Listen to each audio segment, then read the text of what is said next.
Do do do do do do do do. You know what, dude? You know what, dude? You know what, dude? What's going on, ladies and gentlemen? Saw dudes. To all you peeps out there. Dude. Exactly. Saw dude. Exactly. Saw dude. Welcome back to You Know What, Dude? Podcast, episode 4, folks. What, dude? Episode 4. Here we are. Myself, We have Stubbs three McGee. whole podcast episodes. 3 whole there. ones. 3 whole ones. Myself, Stubbs McGee.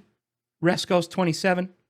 Skemto Bird himself, otherwise known as Stein. Yellow. Hello, everyone. Here we are. Today, we're going to be talking about a bunch of ridiculousness, per the usual. And we're going to kick it off, like we always do, with our Steinisms. And all right, let's hear them. I gotta say, I didn't have my Steinism this week until you were like, "Hey, bud, you got your Steinism this week?" And I said, "Shit." So I was eating. So first of all, so we'll put a pin in this for later conversation. I had ostrich meat tonight. I had ostrich Yeah, I would love to hear about that. tonight. We're gonna go into that. We're gonna start with Steinisms. We'll go with the ostrich review afterwards. But do you want to go was the first ostrich's there, name? my friend, or do you want me to go first? I can go first. Give Go you some for it, time. Chief. Cheers, everyone. for First of all, my- cheers, friends. Oh yeah, I got a high noon here. Not Cheers, sponsored. Scotch. Hey, it's Please Scotchy. sponsor us. There it is, bud. Woo! Clink.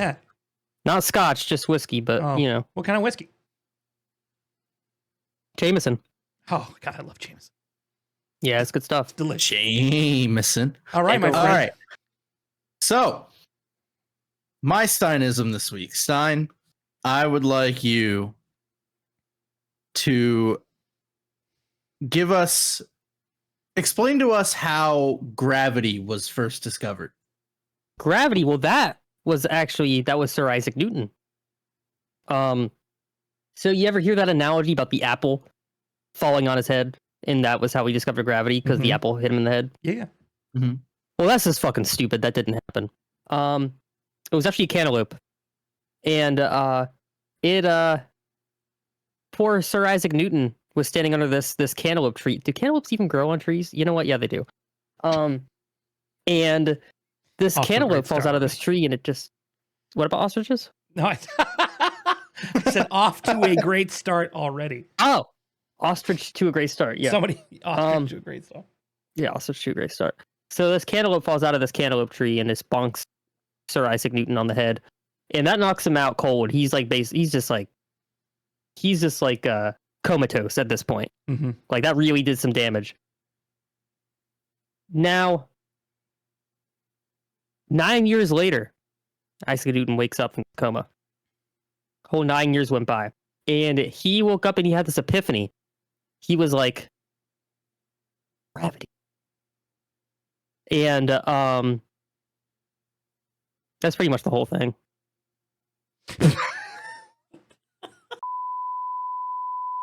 It wasn't because of like the thing falling on his head, really. It was more so he was in a coma, and then he had a lot of time to think when he was in the coma because he couldn't talk. Or Okay, so Like, at what move. point in his coma did he discover gravity then? I would say probably about halfway through, if I were to guess. He insists it was like 2/3 of the way through, but I think that's a fucking lie too. It was more like halfway through because that was when he was doing a lot of convulsing. I used to visit him a lot when he was in the hospital. So about halfway through, there was a lot of convulsions going on, and I think there was a lot of brain activity too. So I think that was when that was kind of figured out. Oh, Yeti? Yeah. Nice, dude. That's where it's Thanks. at. Sick. You can tell he ran out of things to say because halfway through the conversation, he started staring in a straight line at something on his desk. That's when you know he's That's- lost. That's amazing. That's fair. They'll do it. All right, Stein. We all know that Mr. Charles Darwin is the grandfather of this. Okay? But I need Oh, you to your grandfather, explain Helen to Keller. me the theory of evolution and how we evolved from a primordial soup to well, the friggin' beauty staring at me in the face right now with a tie-dye Oh, you're fucking talking shirt about on. me, right? No, not this guy. This guy. But primordial soup. All right. So, Well, it's not just the primordial soup; it's the whole evolution. well, yeah, but How that's did the we starting evolve point. into the species we are today? Well, first of all, I think the first question we have to ask ourselves is what came before the primordial soup.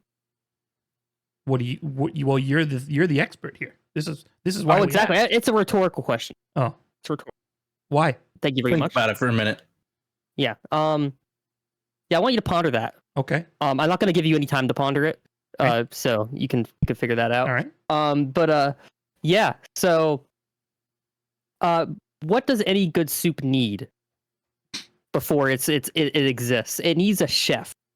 Yeah. So there was this chef. I think his name was like Jim or something. And he Right, but he there made was this nothing. big soup. Boy, there was Jim. Oh, so In Jim. Yeah. the beginning, there was light and Jim. The light wasn't. That light was In the part of the soup. beginning. That wasn't in there yet. It was just Jim. That Big Oh. Bang everybody talks about. Friggin' Jim stubbed his toe. Ah! Ah! Ah! Yeah, he stubbed his toe, and then Fucking he was Jim. like, oh well, now I'm so distressed because I stubbed my toe, and I need to make some soup to soothe my woes. So he made this soup. It was real nasty shit because he just kind of grabbed everything that was sitting around him, and there wasn't much around yet because it was just Jim. So he basically just took off his hair and like teeth and stuff and put it into a soup. Mhm. And he was like, "What should I call this?" Primordial. Yeah, that makes sense. Okay. So he also invented that word, which was the first word. Weird that it was in English, considering that came along so late as far as languages go. But anyway, so he makes this soup, and then what he doesn't realize is that he forgot to clean the soup bowl afterward, and it was just kind of festering. And then all of these, well, first there was mold. Mold popped out of that shit. Hold on. So before you go on, so there wasn't just Jim. There was soup. No, there was nothing. Jim and a bowl. No, I was gonna wait till the end, but no, he made the bowl out of dried saliva. How? Time and patience, Stubbs. Time and patience. Okay. and a blow dryer. No, So he there didn't was have a blow Jim, dryer. a bowl, That was in and the a blow soup. dryer. The blow dryer There was in was the nothing. soup, dude. All right, The blow so dryer was in the soup. well, eventually, yeah, because everything came from the soup. This primordial soup. Oh yeah. So then this mold comes along because it's like, oh, there's some soup here and it's old, so nummies. And then that turned into people. The end. So we're mold. Yeah, everything's mold. Blow dryers, mold. People, mold. Mountains, mold. That's oddly. Stars? That storyline is oddly similar to a Resident Evil storyline. Wait, is it? Yeah. Is it Resident Evil 6? Oh, I've never actually played all the way through a Resident Evil game. I don't remember. Where everybody You is should made do- of mold? Oh, that's the last of us. Oh, Is it Village? it is one of them. There's like Well, no, I thought the whole point was that in Resident Evil, like the one before Village, everybody was made of mold, and that's what happened to Ethan. Is Ethan Yeah. became the mold, and that's why he was able to do all the shit he was able to do in Village. I can't help but feel like I skipped over a bunch of steps there. What, You know what, going I from think I Jim to people? Yeah, oh, you know what? I think I skipped mildew. That was it. Oh, right. Mildew came after the mold. Right. That was Mildew so came some things first, are then the also mold. mildew. No. It was related to some dude named Millhouse. Probably. Yeah, probably. Yeah, he Yeah. probably had like a bunch of dew on him because he was outside when it was like cold or something. That's what's on his dippity. You know, What? Dippity doo. What? What are you You know what, talking about? Son? You know what, dude? You know what? You know what? You know what, dude? You know what, dude? Tippity. Can we go now? Hold on. What are you talking about though? Because I'm lost. Exactly. Dippity? Yeah, dippity doo. What's on your dippity in the morning? Dippity. What's on your dippity? Is this from? I don't think this is from The Simpsons. No. That's where Millhouse is from. Right. All right. Moving on. So to sum up, nothing. Jim. Jim, A I think it was bowl. Jim Belushi, of all people. Oh, Jim Belushi. That's important. So Yeah, dude. so there was nothing, and then there was Jim Belushi. Exactly. In the beginning. Jim Belushi. I got a snotted. Nice. You can't Yeah, even you know tell. what? Your shirt's We're gonna- right there. we're- It's fine. It'll blend right in. We're gonna cut this out because I need to do a little bit of. There we go. Just gonna cut that. You're just gonna Sick, tuck dude. it right in there. I'm still holding it. See, Did you? Just Are get you up one and of throw it those away. people that? Wait, hold on. This is gonna be amazing. Are you one of those people like? Are you like an old lady where you tuck your tissue into your sleeve? my sleeve? You've ever seen like grandmothers do that? Like old women, like they'll Yeah. tuck their tissues into the wrist of their sleeve. Is that a thing? Oh yeah, my grandmother You certainly guys did it. want to see a magic trick? Where'd it come from? Wait, so you Your actually sleeve. did it? No, this is another See? tissue. This is a clean one. See, it's all like So he flat and had it stuff. just chilling, waiting for him. See that? Yeah, He this was is the prepared. other. This is the other one. Oh, I got a whole box of them. Is right there a here. lotion next to that box? Yeah, dude. It's kind of weird that you have a box of tissues at your desk there, pal. I got some bad allergies right now. So That'll happen. yeah. Dick Yeah, allergies. no, I typically oh, what'd you say? Nothing.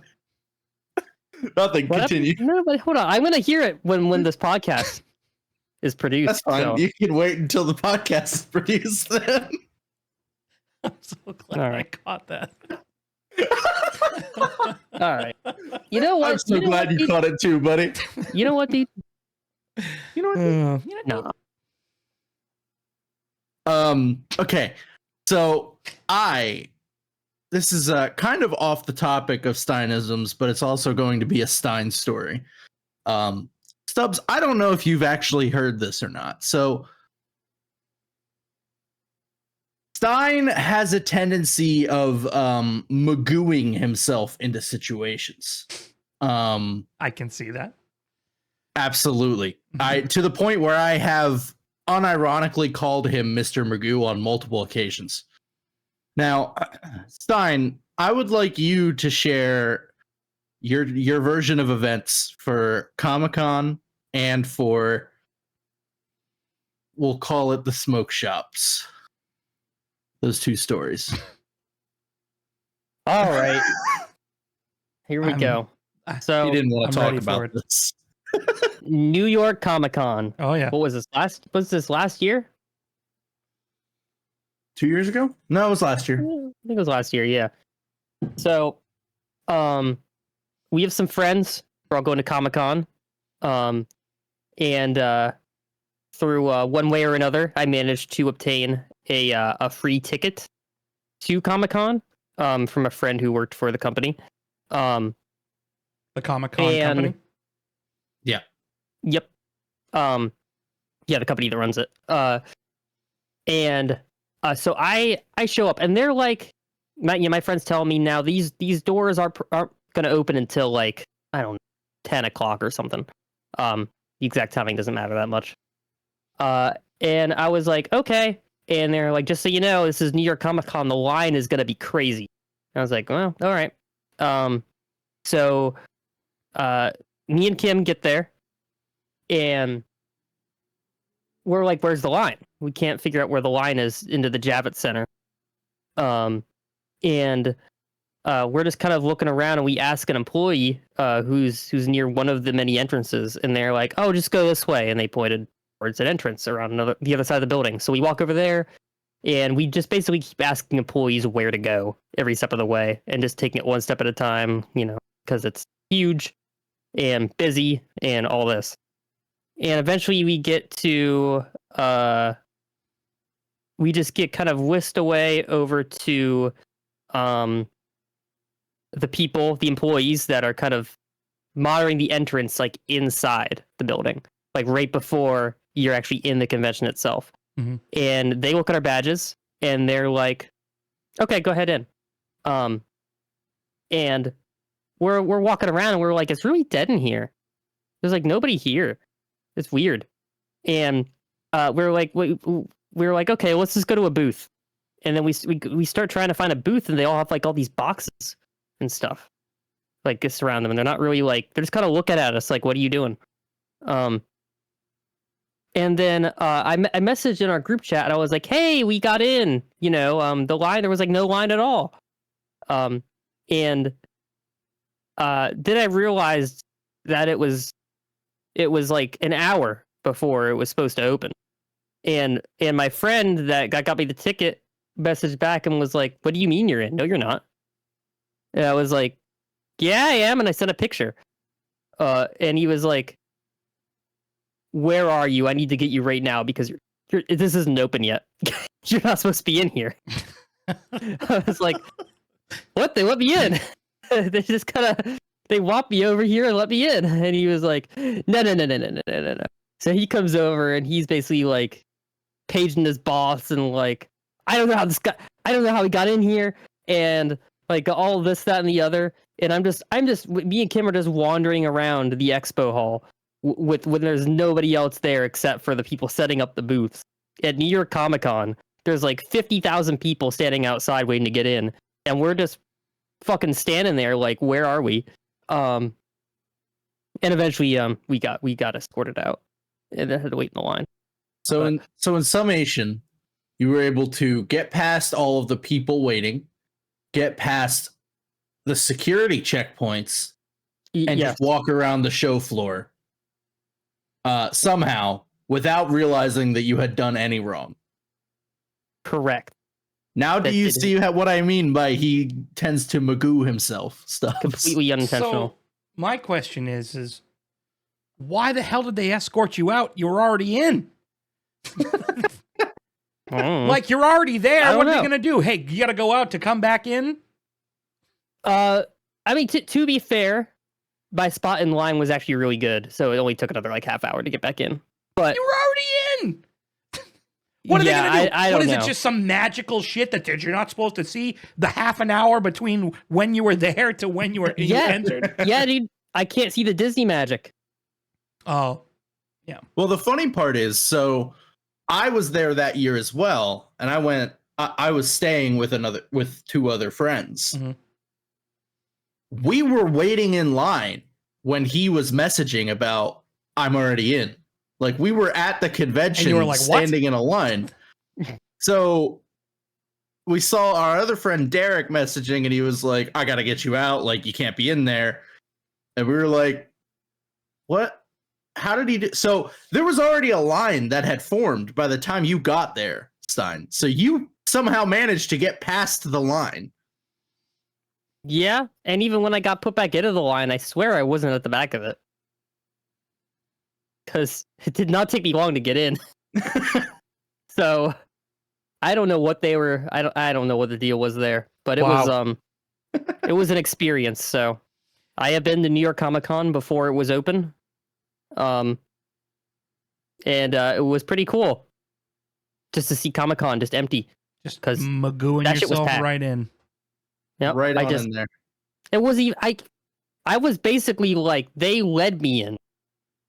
So, well, that's what I'm saying. It's like you've got a badge. Like, did it say, well, here's the thing, because you got a free ticket, did it say exhibitor badge?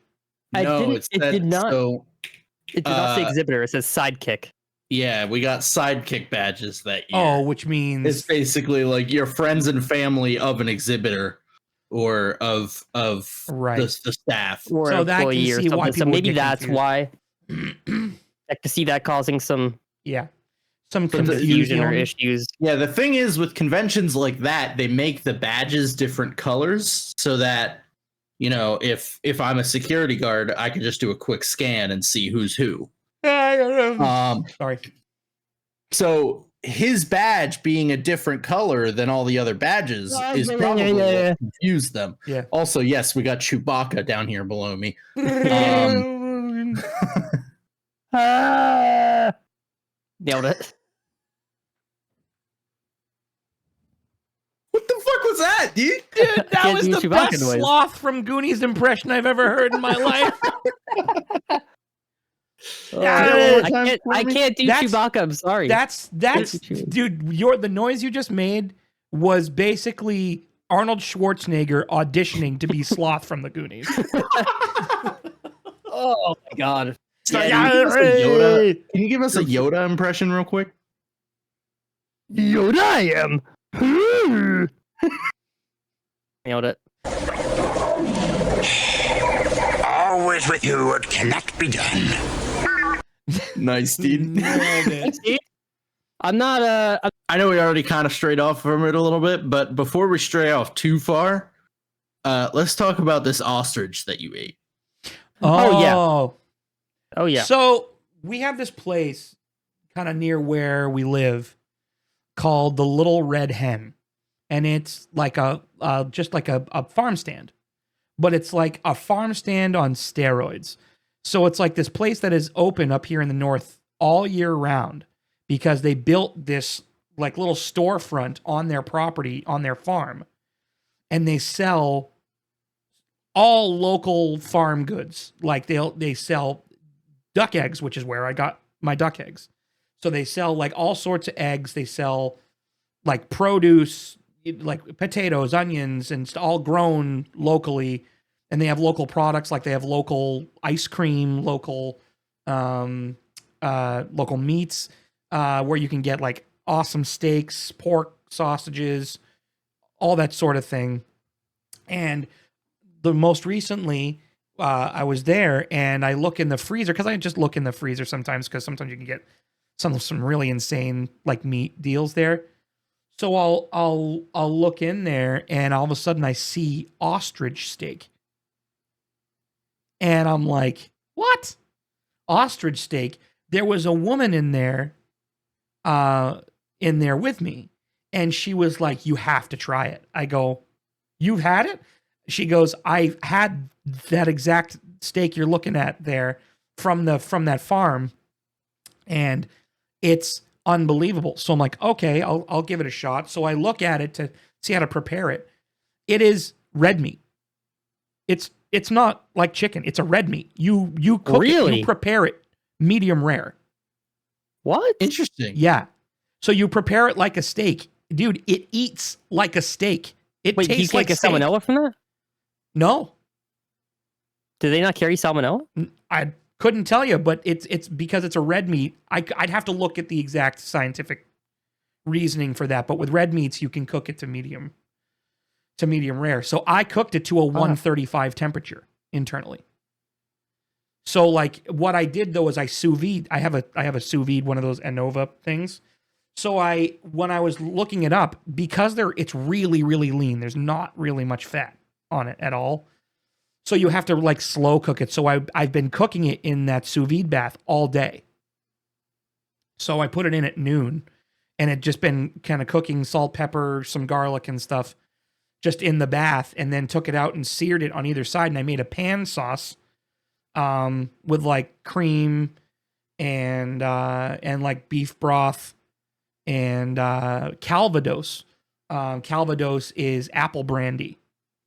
So it's got some like apple flavoring to it. So and then you reduce that and you put that over the meat. Holy fuck, dude, it was delicious. I ain't gonna lie, that sounds fantastic. Yeah, was- that does. You sound like, I'm not gonna lie, you sound like a good cook. I do all right. I mean, I'm not amazing, but obviously didn't go to school for it or anything, but I watch a lot of cooking videos. A lot. Okay. Because growing up, I mean, I grew up. My mother was 20 when she had me, and my parents got divorced when I was 10. So there wasn't a lot of like good food being made when I was growing up. Like like I grew up basically on friggin' Sobe drinks and mac and cheese is basically what I grew up on. So you're like, oh, well, now we're sous vide. Right. So I wanted fair. Right. So I was basically, I'm like, so I looked it up how to prepare it, and it's to prepare it because it's so lean, you have to cook it like slowly. So I'm like, how do I want to do this? I don't want to just braise it all day in the oven and stuff. So I figured I'd just make it in the sous vide, but do it for a longer period of time to help break the muscle fibers down a little bit. And even then, it's still a tough cut of meat. But if you cut it thinly and across the grain, it's much easier. You basically prepare it the same way you would prepare like a flank steak or a hanger steak. Okay. So, but it was fucking delicious. It was delicious. Amazing. I would try it. It was amazing. Yeah. Quite honestly, I was yeah. really confused when I saw it. I go, ooh, I don't know. I mean, And I've heard from people that it can be really gamey. And it wasn't at all. I never really fully understood what gamey actually means. Gamey is, so basically it's like almost like a funky flavor. It's got a little twang to it, so it's like it's not a. It's from the South. Yeah, right. It's got Yeah, an interesting. Have you ever had lamb before? mm-hmm. Do you know how Lamb lamb has that kind of an interesting taste if it's not prepared right? Kind of, but I have like not in the had fat, it prepared. like in the fat, you know, like Yeah. that weird, like it's not like grassy, but it almost tastes like a farm, almost. Yeah. Yes, yeah, that's yeah. the gamey taste. That's okay. what gaminess is. So, Gotcha. But this particular cut did not have that at all. It didn't. It tasted delicious, and I gotta say, I mean, it was really Quite fucking girthy. good. I would have it again. I would definitely would. I was gonna say, so would you have it again? Mhm. A, and B, how often would you go out and It was buy expensive. these ostrich steaks? It was expensive. I Okay. wanted to try it because I'd never tried it. So it was being so basically for the steak, because it looked like it was one steak, but it was 3 smaller steaks. Yeah. I think it was just over a pound, like maybe a pound and a half or something, and it was like $32. Oof. That's a pretty penny. Yeah. That's not like insane for like an exotic meat, I don't think. No, but I it's just wanted pushing to it. try it. So I would eat it Yeah. again, but I might prepare it a little differently next time. That would be like a special occasion meal. Yeah, then. that's right. But for me, I would rather have something fattier, like a really good steak, and just do that. Like I would rather eat a steak than the ostrich. See, I don't like eating fat, but I like eating meat that has a lot of fat in it because it adds a ton of flavor to it. Right. Fat equals flavor. Yeah, fat equals flavor. So 100%. here's a question for you guys, right? You have a celebration dinner of some kind. Let's just say you got a raise at work, or there's a reason for celebration in your household. Oh yeah. And you and whomever is going to be there decide you're going to do a celebration dinner. Yep. What's the meal? Is your preference to cook something that you don't cook very often that's like really outlandish, or is your preference just let's go somewhere and drive away? Those are not the only two options, sir. I mean, I would cook something I'm more familiar with, I think, because I don't want to mess it up. I don't want to risk messing it up. Wow, I have all these guests over. yeah, but I feel like that's not a celebration dinner then. That's just dinner. Yeah, but I feel like a you could celebration spruce dinner it up with like a different side, or if you cook steak regularly, you're just gonna cook a better cut of steak. Or if you're like, you know what, like here's a good example. Burgers aren't that celebratory, but you could make a really good fucking burger and then just be like, oh, I've been craving a good burger or what have you, Yeah. and make something special out of it, and then have like, you know, prosecco or champagne on the side or something like that to make it more celebrate, or have a regular meal, but then have a really awesome dessert. Like That's true. like you could just be like, that you know is what, the move right there. like we're gonna do burgers tonight, but I want a really fucking good tiramisu, dude. Like that's like, you know, something like that, or cannolis or something because that's that would the last inspire thing you eat. Titty That's to, what you know, make something. But that sticks with you. yeah, so like a good glass of wine, and like you top off the night with a good glass of wine and some tiramisu or some other like for me, like you could, the simplest dessert is like my favorite thing. You could literally just take fresh berries, put them in a bowl, throw whipped cream on top of it, and call it a day for me. Like that is That's fair. delicious. Like See- that, I don't need Yeah. anything super fancy. But See, for me, like I'm a decent cook, but I never want to cook. right, So like for me, a celebration dinner is like I'm gonna go to a fancy restaurant. yep, I'm gonna get dressed up all nice. I'm gonna go out. Yeah, I that- think I that's- would be inclined to do the same thing just because I'm celebrating. I don't want to stress, exactly. and I know this food is gonna turn out right. like Well, the great. other thing with that Like- too is who is going to make it better? The person that went to culinary school, or like if you're Right, celebrating, you want a really great meal. If you're celebrating, Hey, you're going to want it to be the best it could be, rather than a home cook that could fuck it up possibly. yeah. Right, Like but at the if you're same- going all out and you go to like the park in Philly, and it's like you're gonna get some good shit there because that person, you know, they know what they're doing. They went to school for that shit. Right. But at the same time, like there's a lot of people out there that like their idea of a celebration dinner is like, you know, I'm gonna stay in and cook a special kind of fish that I don't eat very often. You know Right. what I mean? Or like So, make a I was just lasagna curious. and shit. Yeah. I will say I don't mind experimenting with fish because I feel like fish is normally hard to mess up. I Right. don't know.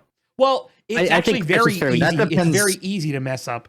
It's Uh, easy yeah, to that mess it up, but depends I on don't the fish. typically mess it up that much. I Right. did mess it up last time. But I made fish, the only fish I ever cook is salmon. So it's like Fucking love salmon. Yeah, salmon's great. Salmon is my I cook a lot of- favorite food. I dude, cook a lot of salmon. I actually, I'll have to give you guys this recipe later, but I have a recipe that is like a soy ginger glazed salmon that I do Oh Oh, yeah, that has like I will- lime zest on it. It's fucking delicious. I want that. It's Give me- dude, give me it's that so shit. good. And you cut it. So I pan sear all of my salmon. I don't bake it. Mhm. I pan sear it because Yeah. you can get the skin perfectly crispy to where like it tastes. I never used to be a salmon skin eater, like ever. Oh, I don't like salmon skin. And- I oh, just- If it is seared, Bro. it's good. Cooked it to the old Gordon Ramsay's specifications, dude. oh And yeah. to the point where it's just like it's like golden brown and crispy, and you will Oh. bite into that fucking skin, and you'll be like, "This is one of the most delicious things I've ever eaten in my life, dude." So Stubbs, I'm driving to your house. You're I'll gonna make it. make me some salmon. I'll make it Yeah. for you, dude. I always just stick it in the oven because I'm lazy. But Yeah, I mean that's you got to be careful with like this, like that soy ginger one I was talking about, because there's honey in it, and Mhm. sometimes it can get really sticky and stick to what you're cooking it on. if I Um, was baking something with honey, I probably wouldn't bake it because I feel like that has more potential to get messed up. Mhm. It also makes the skin really gelatinous and soft, Yeah, the skin's never good when I bake it. right? You gelatinous. Off in Nice. a minute. Sometimes, yeah. Hell yeah, brother. What would On you like? occasion. What would your go like for celebratory stuff? Like when you celebrate, what's like your celebratory go to meal though? Or does it Oysters. like vary depending on the restaurant you're in the mood for? Like if you're like, Yeah, you know what, that I really very want much fucking sushi depends. tonight for this celebration. Let's just go. Oysters or sushi, actually. I like Have you ever I made love a good sushi at home? place. What's that? No. Have you ever made sushi at home? No, No, neither have I. I think it's more scares trouble me. than it's worth. It scares me. It doesn't scare it doesn't scare me because as long as you get flash frozen, Right. then it fine. But it just seems like a lot of work when I know I'm not going to make it as good as the restaurant down the street, and it's probably going to cost more. Honestly, just because of how expensive sushi grade salmon is if you just get it at the store. Like I went over to H Mart to get some one time because I was going to make some salmon bowls with it, and that shit was pricey. Oh yeah, dude. Yeah, but in the restaurant they just get the normal salmon and they just flash freeze it, I think. So Yeah. it's probably less expensive. For me, there's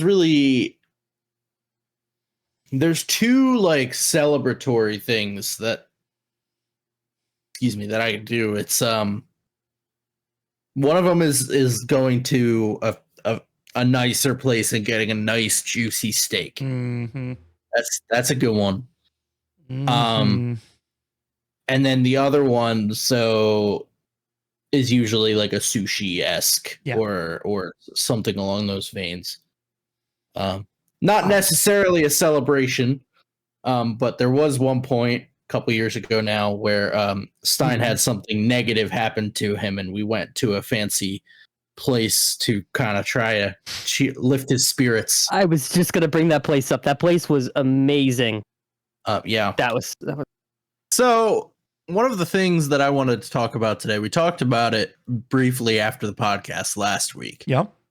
But we mentioned that we wanted to talk about this TikTok ban situation that's going on.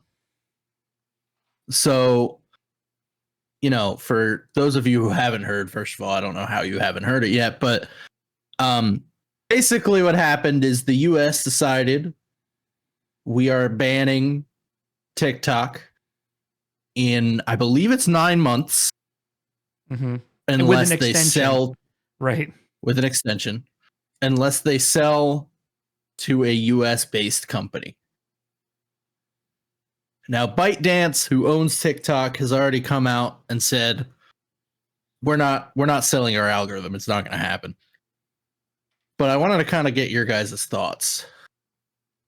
Well, it's bullshit. This. Like, you can't force it's I don't know enough about it to give like a full take on it, but my initial reaction on this whole thing is that the government is basically just trying to get all of the stuff that TikTok took from its own citizens. Like they're claiming it as like as a whole spy thing, as it, they don't want foreign entities having all of our information. Well, it's already out there anyway, dude. Why do you think we get calls from fucking random call centers in fucking Calcutta? Like, it's already all over the freaking world. It's already there. Your information is out there. Whether you want to believe it or not, it's already there. So they're using that as a scapegoat or trying to pull the fucking wool over our eyes to make it seem like they have our best interests at heart. They haven't had our best interests at heart since the fucking 40s. And that's debatable. Yeah, my biggest thing is like they straight up said, you can sell to a US based company or you're banned. And to me it's like, okay, they sell to a US based company. We'll take two of the big ones, Google and Meta. Right? You sell to either one of those, your data, like they're already going to sell your data wherever it's wanted. It's not like there's any restrictions on that. So what's the point? I don't know.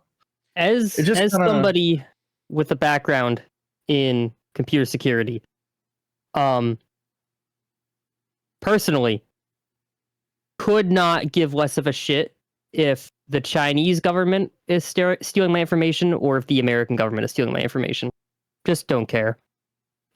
Because it's gonna happen. One of them is gonna have it regardless. They probably both already have it. That's what I'm saying. Like everybody already has it. Right. Very little actual things you can do to avoid, completely avoid your data being sold. I'm not gonna say stolen, but sold, by companies such as Meta or Google or what have you. So, I mean, I don't know. To me, I think that there's probably an ulterior motive to this. Thank you, but I don't know enough about the situation to know what it is or to have a take on that. So, Yeah. In my opinion, I think they're trying to control the information stream. The government is trying to control what you see and what you consume on a daily basis. I mean, they're already trying to do it. well, of course, Yeah. that's Look at that's mass going to be in media. any I government's mean, best interest. Right. So that's not surprising. Right. I think if you're surprised by that, that's a little Naive. bit naive, yeah. But because this is what governments do. But Yeah. Yeah. I think Good question, though. yeah, I don't know. So at my work when we're all in the office, my boss usually has he's very strict in his beliefs. We'll say it that way. Mhm. And his takes are always very opposite my takes. Mhm. And I like to call myself the grenade roller, in which I'll Fuck yeah, throw dude. the grenade in I there love and just being let that it guy. go off. Oh, I love being the consummate. it's great. Fucking, It's so much It's fun. a lot of the fun. consummate devil's advocate is my favorite thing to be. Mm-hmm. Yeah. So it's pretty great. we got into the TikTok conversation the other day, and Mhm. he just, I'm understanding like his point of view that like it's China, it's not an American entity, blah blah blah. Like we want our stuff within the U.S. I get that, but also like if China wants it, they already have it. What's the point? Right. In, They've outsourced. We've outsourced so much stuff. yeah. If anybody wants any of our data, they already have it. Like, Right. there's no stopping that. That's just not a thing you can Right. do anymore. Right. I don't know. No, I'm with you 100%. Yeah. It's, I mean, it's the problem is that it's not just a black and white sort of thing. There's a lot of nuances to what's going on with this particular thing, and I can't pretend to know all of it. Like it's just none of us can, because the only people that know what's going on are the people that are pulling the fucking strings to begin with. So Exactly. Yeah. I'm generally also of the opinion that if the government is trying to suppress some form of social media, generally not a good thing. Just any kind of media suppression whatsoever, Right. generally not a good thing. But yeah. I have a question, and this is sort of like steering off the topic. I was watching Conan O'Brien's podcast earlier today. Conan O'Brien Needs a Friend, and I know you had a podcast. a fucking phenomenal podcast. Conan O'Brien is the GOAT. Yeah, he's a funny guy. And he had his old producer on, Jordan Schlansky, and Jordan Schlansky reminds me so much of Stein. It's not even funny, to the point where he was on the show and he was talking about being like one of these people that researches everything, like doesn't do anything or purchase anything without extensive research. So he went into this entire thing about toilet paper. And how Charmin Ultrasoft. Huh? Charmin Ultrasoft. There we go. That's basically, but his is the one with lotion. Oh, that shit. Okay. Yeah, his is the Charmin Ultra Soft with lotion. So why I'm saying this and what brings it up, is there anything that you guys do like that you kind of have a quirk with, like where you research things to no end because of a certain quirk, or you have like a pet peeve about something where you have to research it to like, I get what you're saying. I'm trying to think of the word to use there, but it's So I do that with mine. audio stuff. You do that with audio stuff? Yeah, I don't know. But I feel like that's not really a weird quirk so much that it is just like, no, there's but a I lot mean, out like, is there, there and like, there's a do lot you to like know. research like electronic toothbrushes until you find the exact perfect one that you know is going to be like, or like, is there I see what you something mean. like where I was researching lasers online for my cat, and I decided Yeah, to lasers buy might one be that one of can them. burn out retinas. And Yeah, I probably should have No. done more research on that one. I mean, I do a lot of research on the tech stuff that I buy, but Yeah. that's not really like an obsessive amount of research. The one thing I will say, and it's not really the same thing, but when I travel literally anywhere, and Stein knows this as well as I do, when I travel literally everywhere, I will go to whatever lengths possible. Like I will walk through Street View on Google Maps just to get like my surroundings and the Really? lay of the land every single time. Yeah. Did you do that absolutely, for you do Boston? every time. Weeks. For weeks, Yeah. I'll do that. Yeah, for Boston, yeah. I'll just look around, make sure I know where things are. Like I don't know. It's just a weird thing that I do whenever I that was travel. the point of the question. Like that's Yeah. interesting. I had never thought to do that. And I probably should. That's really great advice. Look around on Google Maps to where you're going, people. Yeah. Like I literally, even this year when we went to Boston, Yeah. the weeks beforehand, I was in Google Maps and I was like looking at the route between our Airbnb and the convention center and Yep. like what food is around and places that we wanted to go, just looking on Street View just to kind of get the lay of the land. So I wasn't completely just like. See, I actually do something similar, but not with places that I'm about to visit. It's places that I've never been, and I'll just go pick somewhere random. Like, I'll just pick a random spot in Street View in some random state or some random country and just, like, look around. And I have no particular reason why I do it, other than it's kind of entertaining. But I Yeah, do it's like- that sort of thing with kitchen utensils. You do a Kitchen lot of utensils. research on kitchen utensils. Uh-huh. Can't speak. Yeah, like I Utensils? do, like I the problem is that I research everything. So like when I'm like, because if I'm most of the time when I'm looking to buy something, it's because it's more than like $30. Mhm. So if I'm spending more than like $30 to $50 on something, I want to know that it's going to either last me or it's a well-reviewed product. So I'll go through reviews, whether it be mic arms, whether it be keyboards, fucking chairs, desks, monitors. I mean, to kitchen utensils, frying pans, towels, bed sheets. Like So, it doesn't matter what it is, because I'm spending hopefully 6 or more hours sleeping. So I want to know what sheets are going to be the best and most comfortable on my skin. I feel like that's just being an informed consumer. Right, but So, I look- do it to like a fault. So I'll right, fair decide on enough. something, and then I'll need to then go look for more reviews to make sure that my decision is correct. So like I look for confirmation. It's confirmation bias. I look for more stuff to prove that what my decision is correct than anything else. Does that make sense? Yeah. So let me ask you this. Have you ever bought something even though there were negative reviews and still enjoyed the product? I figured you were going to ask that question, and I'm trying to remember what it was. And the answer is yes. Oh, my first microphone, because as some people may have noticed, a new microphone. So this is the AT2040. This was my first microphone I've been streaming on for 2 years. This got decently negative reviews, but I'm a giant Audio-Technica fan. So not like super negative reviews, but negative enough to where like it was $100 purchase. I should have just purchased the pod mic. Like it was the same price, but I was so obsessed with the way that this looked.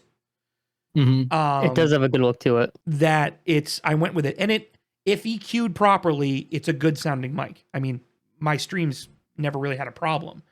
It was just this mic I think sounds better. And it's got more features on it. And I can always use this for more stuff later if somebody wants it. I can always do that too. But yeah, that had gotten some negative reviews. For the most part, with the tech stuff that I buy, most of which doesn't really get negative reviews because I research it to the bejesus. Mm-hmm. Some other things, I'm trying to think.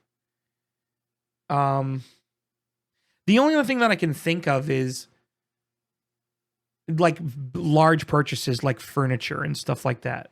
Where the I reviews always use my might research not for be that. great, but I don't want to spend $4,000 or $5,000 on a couch. Yeah. You know what I mean? So I'll go to, Right. Bernie and Phil's or Bob's or whatever the frig you guys have down near you. But Or Phil's or Bob's. Bernie and Phil's I is a know Bob's. I northeastern don't know chain. Bernie. I don't know if Bob's Furniture is a thing where you guys are, but Yeah, that is. It is. okay. Yeah. But yeah, so like, but the thing is every time I order something from Bob's, it's great initially, and then it breaks in a year and a half or 2 years, and it's gonna buy a new one anyway. But So I kind of, it's almost to a fault with me. I take specifically video game reviews with the tiniest grain of salt. Like Yeah. a game will have mixed or sometimes even like kind of negative reviews on Steam, and if somewhat negative, right? Yeah. and if it still looks fun to me, I still buy it. And a lot of times I'll enjoy it. Right. I don't really negative reviews to me on a game specifically is like it could have had a bad launch day. You know Right. what I mean? And Yeah. that just flooded it. Like I don't trust it. So I'll do my own research. That's actually might be the thing where I'm a little obsessive. I do a lot of research before I buy a game normally. I mean, obviously it depends how much the game costs. If it's like a $5 game, I'm not going to put that much research into it. Right. It's $5. But if it's like a $60 game, then I'm going to put in quite a bit of research behind it. But at the same time, and I'll look at those reviews and I'll see like mostly negative, and I'll go scroll through the reviews for like an hour trying to figure out if this is worth buying. I'll watch videos and stuff. I'll do all this before actually getting it. Sometimes it kind of spoils the game for me a little bit, Yeah. so it's not the greatest. That's why it's I not the can't greatest. do that. Yeah, that's fair. I've been doing it less now because of that, but at the same time, I've also been a bit prone to pre-ordering things that I think I know I'm gonna like when it comes out, Mm-hmm. and I think I've been disappointed every single time. Perfect Except example. Assassin's Creed. What? Except for Assassin's Creed Revelations. I Oh, pre-ordered right. that game Oh, and that I was so enjoyed it. good. I did that with the Gollum game, the Lord of the Rings Gollum game that they came Ooh. out with. I pre-ordered that. I played it for an hour and returned it on Steam. Yeah, I That was- demoed that game at PAX and it was bad. One of the worst games I have ever played in my Mhm. life. It's pretty Shame awful. on you for creating that game and thinking that that was passable. Shame on you. Yeah, it was pretty terrible. Like I demoed it at PAX last year, Yep. and I was just under the impression that like, oh, okay, this is still a huge work in progress. Nope, at least like a month later, and it was the exact same game that I demoed at PAX, and I was like, oh, I thought this was an alpha. Like, Yeah, well, they kept it there. ooh, yeah, they And sure released it. did. I don't normally like to. Like the movement Bash mechanics were games- terrible. The storyline was awful. Like you have so much source material and you fucking what? Yeah, I try not to bash games too much because I know it's a lot of moving parts and it's a wonder that any of them ever get Yeah. made but like that one deserves shade thrown at it. Oh, awful. Friggin' took Yeah. friggin' one of the things I loved most and just ruined it. Pissed all over it.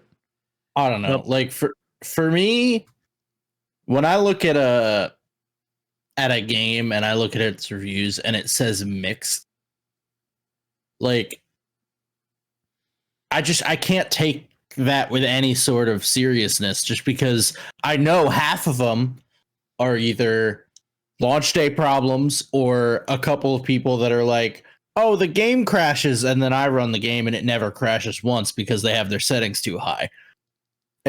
I don't know. Yeah. It kind of.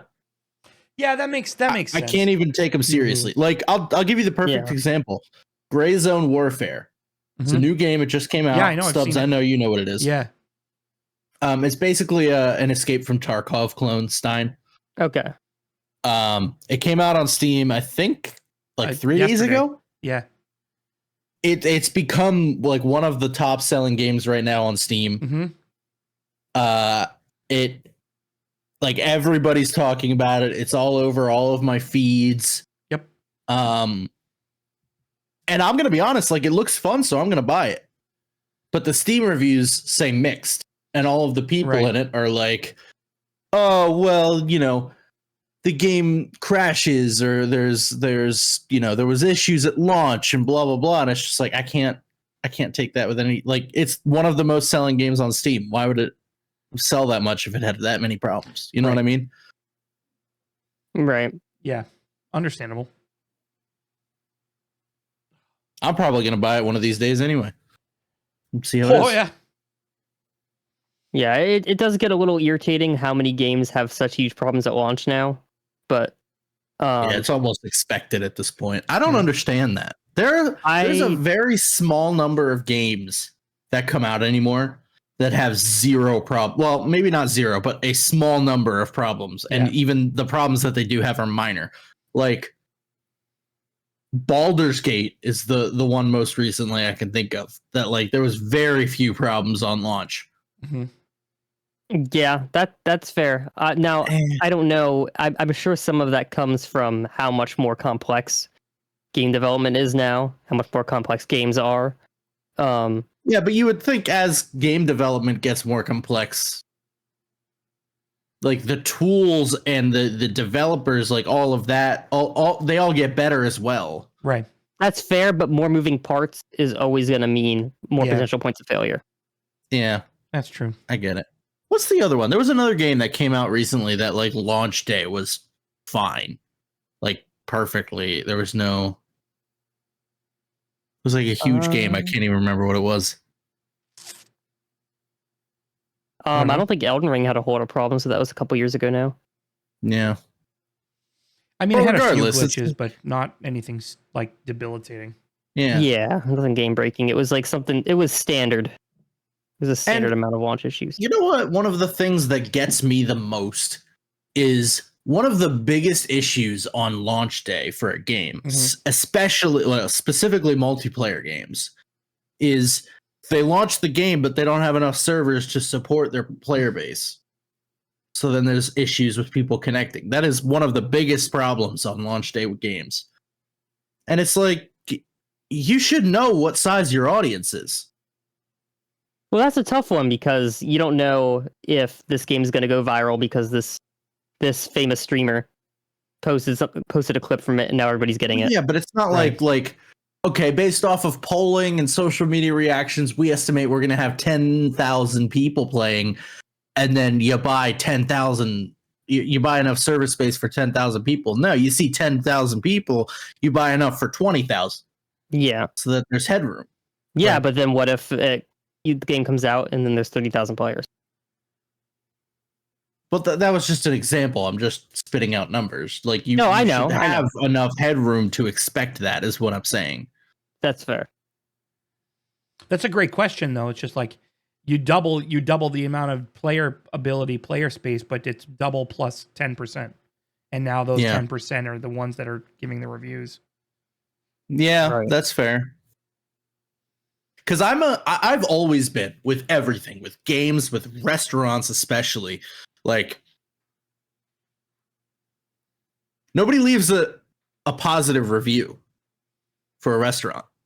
Like, nobody does. Like, some people do it, but more often than not, if somebody's leaving a review, it's because of a bad thing that happened to them at the restaurant, or they're in their 50s and they're on Facebook. That's exactly right. Yeah. Either way, like, the negatives are always going to outweigh the positives. Right. So I can't take them with any legitimacy. I can't. So many restaurants where the positives outweigh the negatives.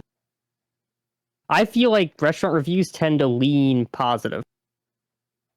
I don't know, man. Because if it's below, well, let's just think about it. People aren't rating on a 0 to 100% scale. Because if that were true, the average restaurant would be 2.5 stars. Right? But if you see a restaurant that's more than like 4 stars, you're like, I don't want to go here. So I don't know. I feel like, or maybe like 3.5. I don't know. Just You mean less than? oh, did I say more than? I meant Yeah. less.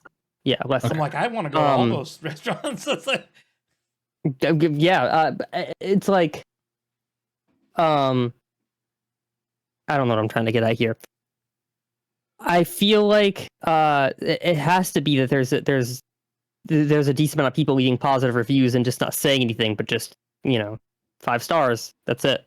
Because I would think our baseline would be more like 2.5, the halfway point, right. if it was more negative reviews. Fair. But at the same time, I get the psychology of, okay, well, like, I'm just going to expect decent service. So unless it's exceptional, I'm not going to give a review for good service. But Right. if it's negative, then I'm going to be more inclined to leave a review because I was disappointed.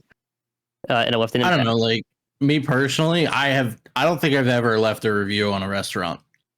I don't think I have either. I've left many. Oh, really? Yep. Mostly I've had positive. bad experiences. I've had bad experiences. I've had great experience. I just don't care enough. Yeah, I don't Not for think me, I've I left guess. any reviews either. I do it because of the support of the restaurant, because most of the restaurants I go to are local spots. They're not like chains. Right. If it's a chain, I fair. don't bother. If it's a Right. local spot, I do, because I want, if it's that good, I want it to be around for a while. That's a good point. Maybe I should go back and rate some of my. But like I said, if More it's a liked chain, I'm local never restaurants. touching a chain restaurant. I'm never gonna Yeah. do Yeah, that. because who cares? Right. Plus, they're usually not as good anyway. Right.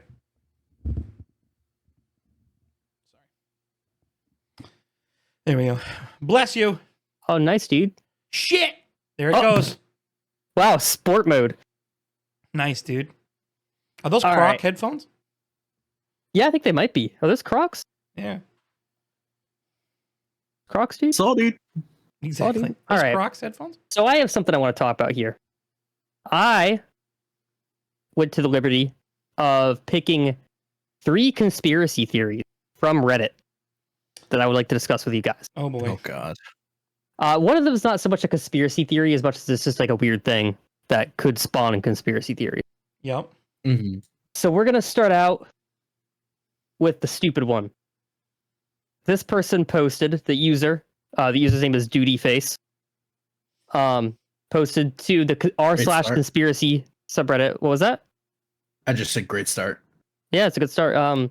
They posted to r/conspiracy 3 years ago, and the post is titled, "Can we please go back to trying to understand that Antarctica is a portal for interdimensional aliens, aka demons, who are coming into this world to pump us full of fluoride to make sure we are not able to see them?" And that's the whole post. And I just really wanted to get your guys' take on interdimensional aliens Coming out coming of in through Antarctica. Antarctica. Yeah, coming in through Antarctica, which is a portal. I guess the whole continent is a portal. I guess the aliens are also demons too, aka demons. And they're trying to give us fluoride so we can't see them anymore. So, what do you think about that? A little known fact, mankind has never been to Antarctica ever. So this could entirely be possible. Are we getting a Rescosism? Nope. Oh. That was it. That was my whole sentence. Oh, okay. All right. All right. Fair enough. That was the whole thought. Yeah, one of the top comments is, "Nice try, dentist. My teeth, my choice." Pretty good. Oh, that's outstanding. Thanks, Papa Dam. I think, it kind of holds a lot of water. I think, is that the saying? Fluoride is known to prevent vision. Is that even a thing? Does fluoride even affect your vision? I don't even Yeah, know. my what fluoride sister is. actually did a lot of fluoride growing up. That's what happened. Ah, Yep. so she was trying not to see the aliens, but now she can't see Yeah. any. Fluoride on the optic nerve. Yep. Yeah, dude, you got to get that toothpaste Pasted on right there. on there. Yeah, you Sensodyne or No fluoride. That's not a brand. All right, whatever. So yeah, I just thought that was a really insightful conspiracy theory. I think it's really it just has a lot of, it's really meaningful. I got two more for you though, that have a bit more content to them. This one's actually pretty interesting, and there's a picture to go along with it. This post by OK Magician 1194 from 2 years ago, states that in 2009, Buzz Aldrin announced on CNN that there was a monolith on the Mars moon Phobos, and that people would be shocked by it because it looks alien. Now, rewind a bit. In 1989, Russia sent a probe called Phobos 2 to study this moon of Mars, and the user asserts that it was shot down. Now, I don't know how much there is to back that up, or if they just lost contact with it. I didn't really look too far into it. And they also state that Canada just canceled a rover mission to Phobos and erased all traces. Now, I don't know if there's any weight to that either, because I did not fact check that. So, good chance those are very loaded statements. But the Buzz Aldrin thing, announcing there was a monolith on Phobos, that's true. And there are satellite images of this thing on Phobos. And I'm going to paste some of those in our side chat here so you two can see them. Oh boy. Can you screen share it so people can see it on the podcast? Yeah. Yeah, actually that's a great idea. Why don't I screen share? This.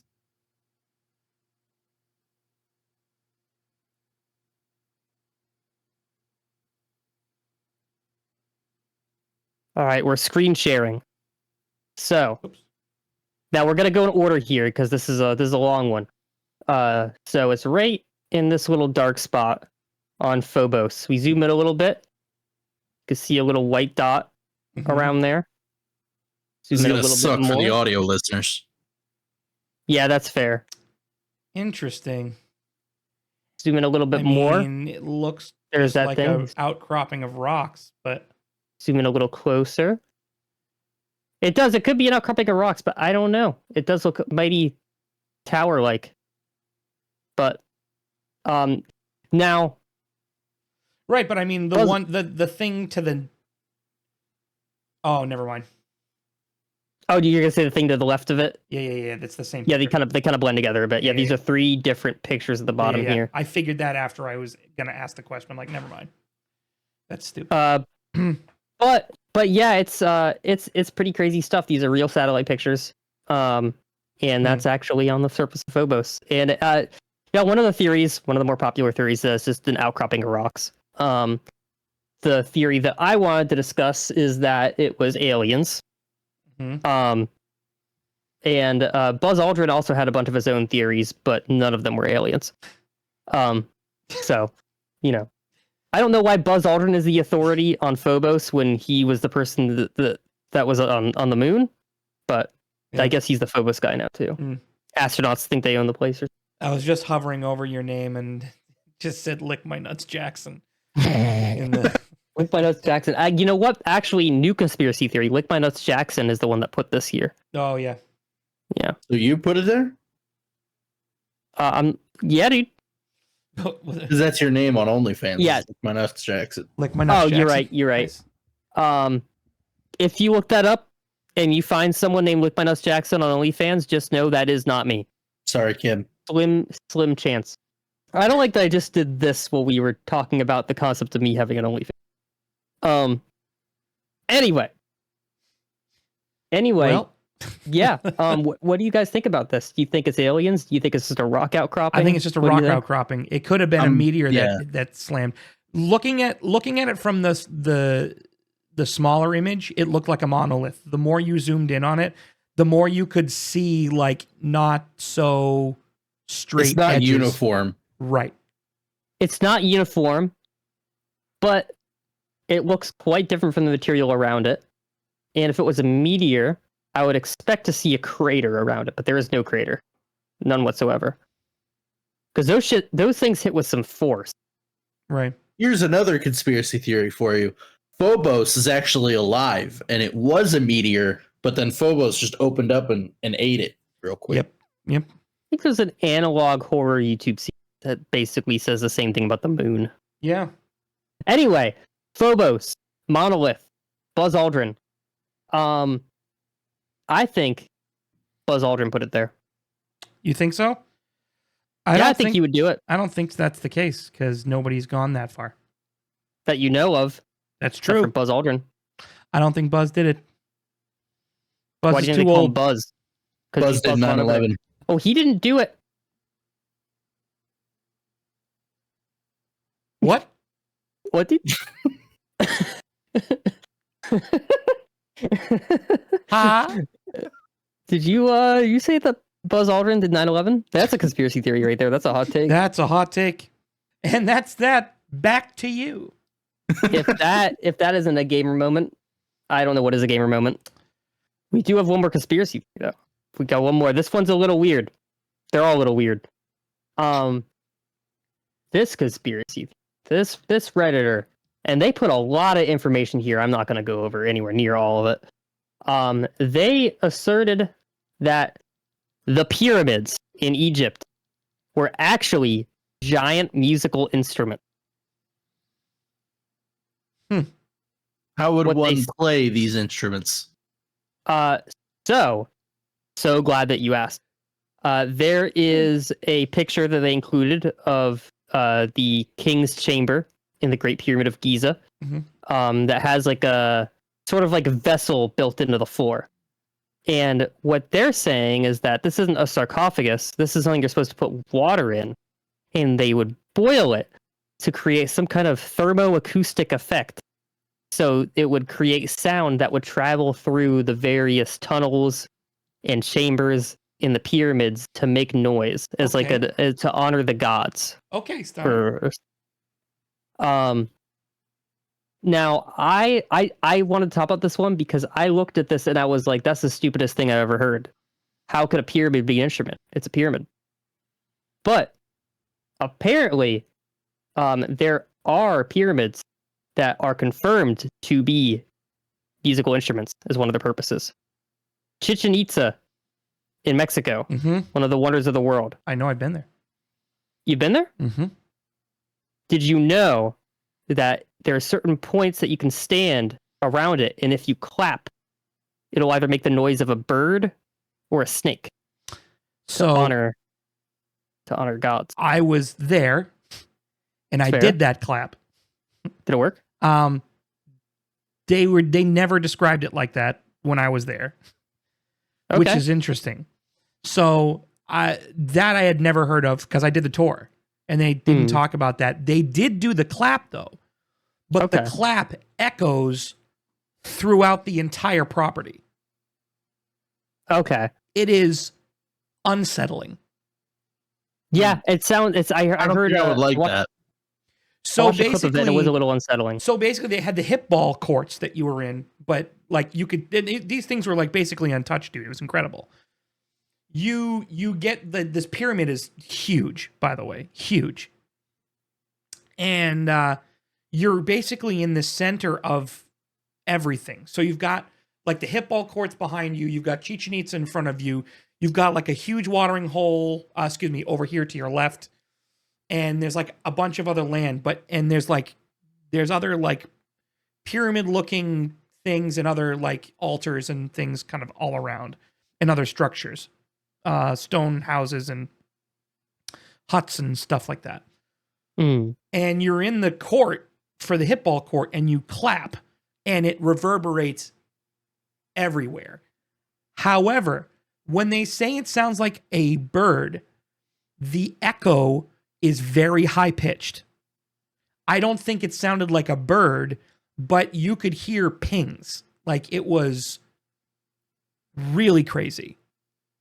There are also points when you're standing there. There is a point when you're in there where if you're at one end of one of these corridors, and someone's at the other end and they're like 100 yards away or so, you can whisper and hear them. What? I don't like that. They're like That is perfect echo crazy. chambers. Perfect. That is so cool. It's fucking Stein, you want to stand awesome, dude. on either side and just go, sorry, back Yeah. and forth. Yes. You could. You know what? That is going on my bucket list. It was like 116 Sawduding- degrees that day when I went, by the way. I could have been delirious and not heard a couple of things, but it was fucking hot. But I've been there. There Yeah, is it now was- a bucket list entry to go to Chichen Itza and do some Sawdudes. It's Yellow.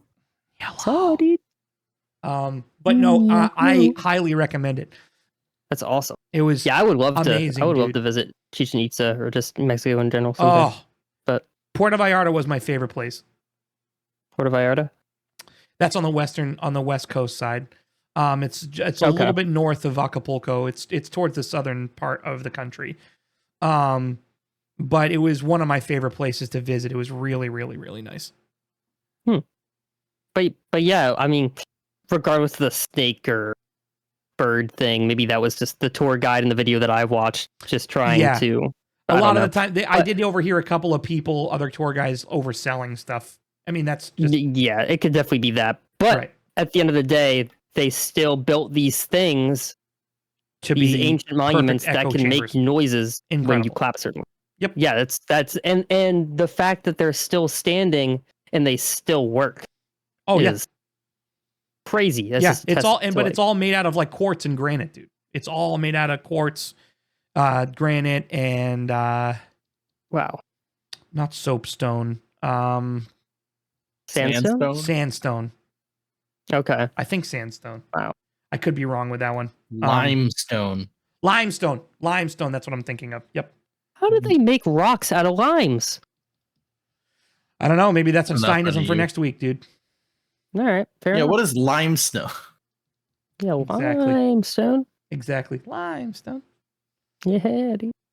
And He's gonna go through all this effort of planning out his what is limestone response, we're not going to ask. and then we're not gonna use it. He's like, I got a I'm limestone gonna be response. honest That's with you. great. What about anal? When you Oh my god.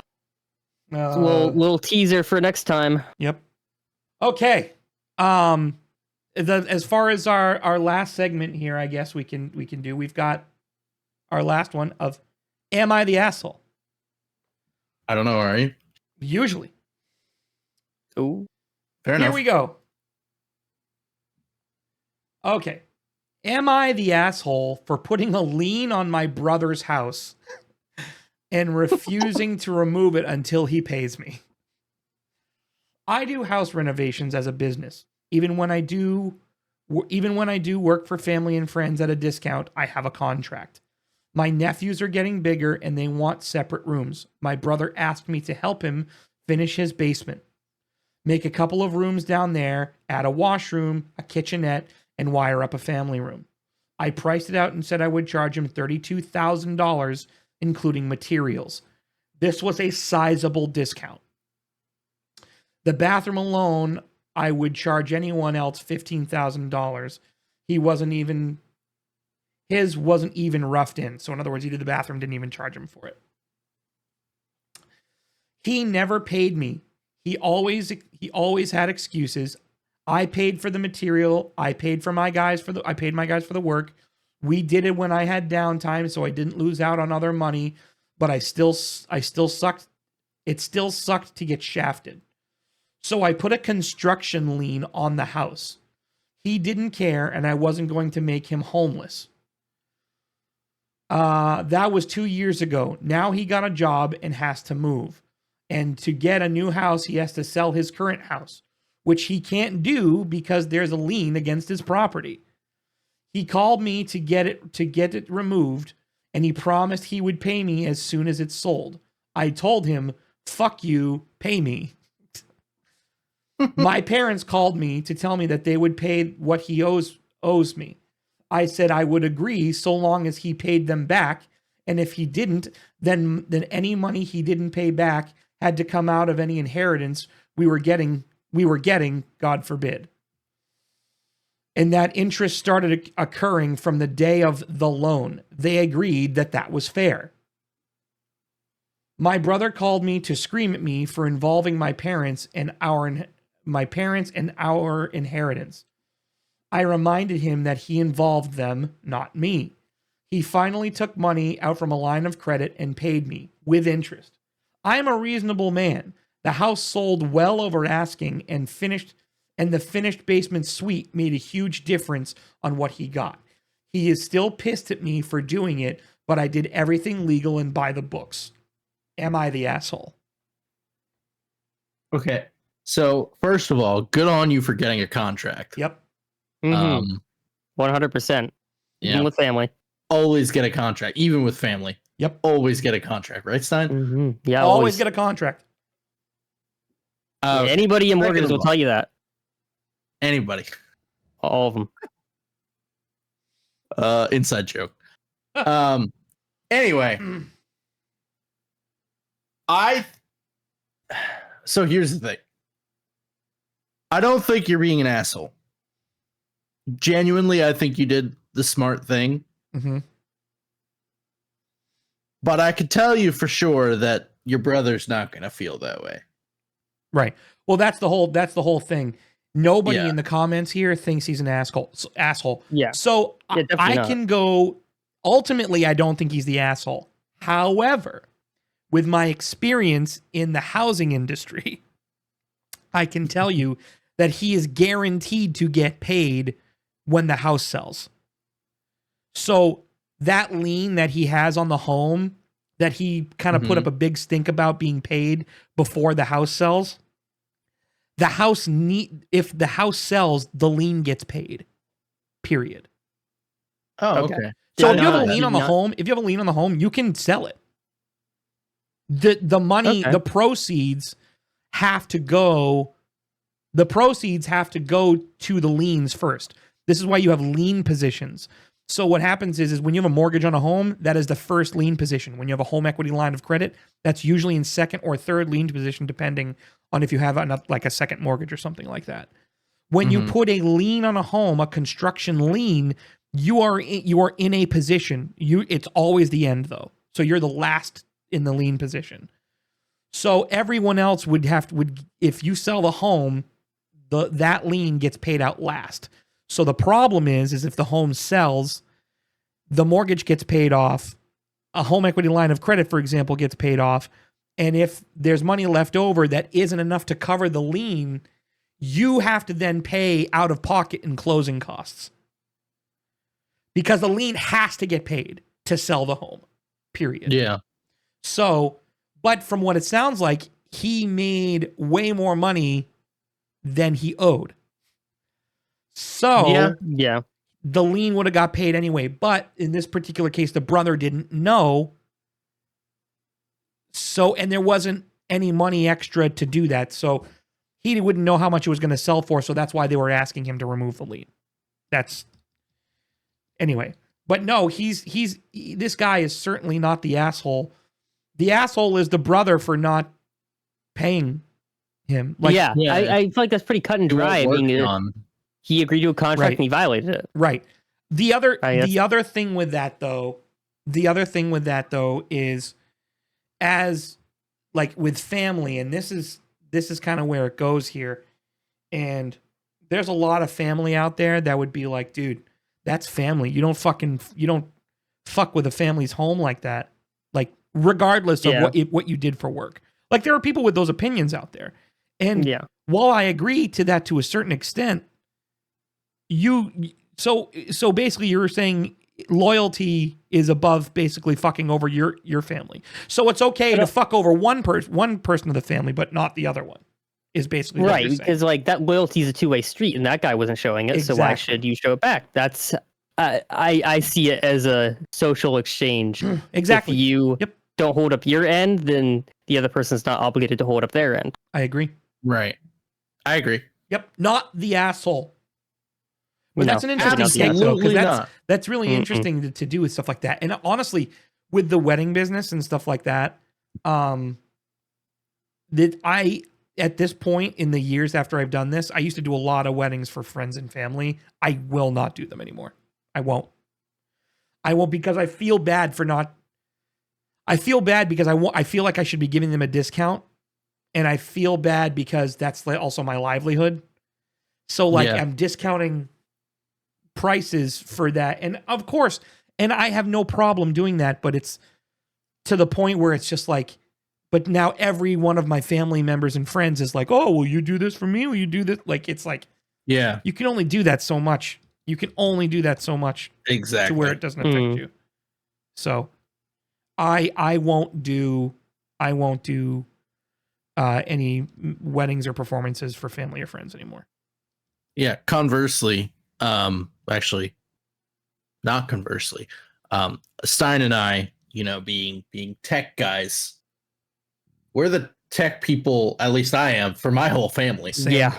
Yep. If somebody in my family has a tech problem, they call me. Mm-hmm. So I just don't want to help them. Right. Yeah.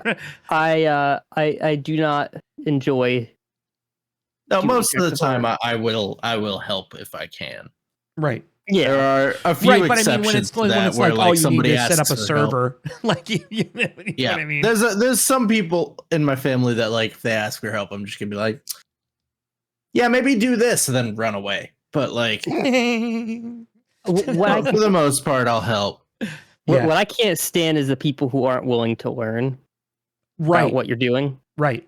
And so then they just keep repeating the same mistake. It's like Well, I'm that's not kind of my here- whole thing is like I don't want to peer over people's shoulders when they're doing stuff, but I don't want like if you're doing Right. something to help me out, I want to know what the fuck you're doing in order to make it so Right. that I don't necessarily have to ask you next time.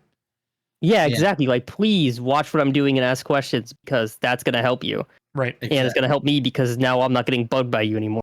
Right. So, All right, friends. I hope have a great wonderful week. Have a great weekend, guys. Happy New Year. Happy What? May. Yeah, May the 4th. Yep. New Anyway, Year. have a great night, guys. Star Thank you Wars. so much for sticking in with us for episode 4 of You Know What Dude podcast with Rescos27, Stein himself, Skemtobird, and me, Stubbs McGee. Thank you guys all so much for being part of it and supporting us. Don't forget to hit that like button and subscribe on both Spotify shit. and YouTube's and all the good things because that helps us grow, and we want to grow within the space. So thank you. See episode 5, Apple guys. Podcast coming soon. Grow. Peace out. Later. Later. Do do do do do do do do. You know what, dude? You know what, dude? You know what, dude?